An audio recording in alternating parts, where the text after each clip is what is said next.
Бұрын өз малдарын қорғау үшін қазақтар қасқырларды аулауға мәжбүр болған.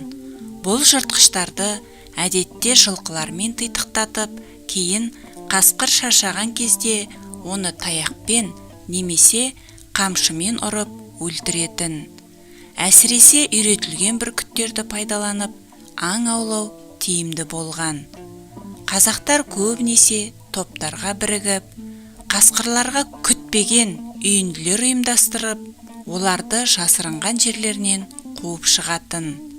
Қасқырдың қазақ мифологиясындағы маңыздылығына қарамастан, ол қой табындарына үнемі шабуыл жасағандықтан басты жау болып саналған.